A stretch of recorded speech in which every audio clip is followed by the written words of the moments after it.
Beirut के मज़फ़ात में Israel का वहशियाना फ़िज़ाई हमला, 6 रिहायशी इमारतें मलबे का ढेर बन गईं। मुतादिद शहादतों का खदशा, इसराइल का हिज़्बुल्लाह हेडक्वार्टर को निशाना बनाने का दावा। हमले का निशाना हिज़्बुल्लाह सरबरा हसन नसरुल्लाह थे, जो महफूज रहे। गैर मुल्की खबर एजेंसी की रिपोर्ट, हमले में 2000 टन बारूद इस्तेमाल हुआ। इसराइली मीडिया की रिपोर्ट।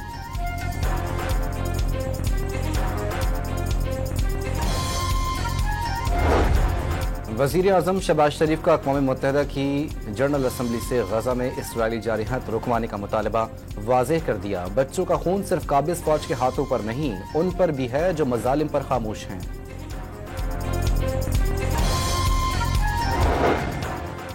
वज़ीर आज़म का भारत को भी जारहात पर फैसला कौन जवाब देने का इंतबाह। अमन के लिए मकबूजा कश्मीर में यकतरफा इक़दाम ख़त्म करने का मुतालबा। तालिबान की उबूरी हुकूमत अपनी सरजमीन से दहशतगर्द ग्रुपों का खात्मा करे। वज़ीर आज़म का दो टोक पैगाम।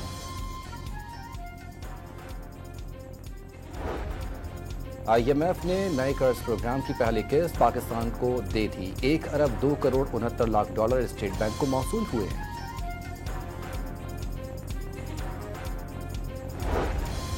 हुकूमत पंजाब ने रावलपिंडी डिवीजन में 2 दिन के लिए दफा 144 नाफिज कर दी। सियासी इज्तिमा, धरनों, मुजाहिरों पर पाबंदी आयद। रावलपिंडी और अटक में रेंजर्स की 6 कंपनियां तैनात। अटक में कंटेनर्स रखकर रास्ते बंद कर दिए गए।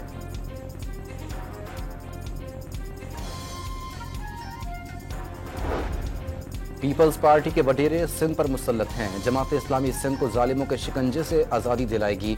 अमीर जमात इस्लामी हाफिज नईम का हैदराबाद में जलसे से खिताब, आईनी तरमीम मुस्तरद कर दी।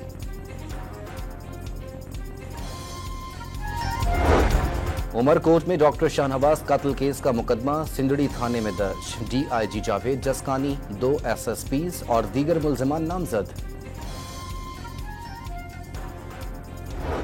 और कराची के इलाके औरंगी टाउन से 3 मुबैना अगवाकार गिरफ्तार। मुख्फी बाजियाब करा लिया गया, असलहा बरामद।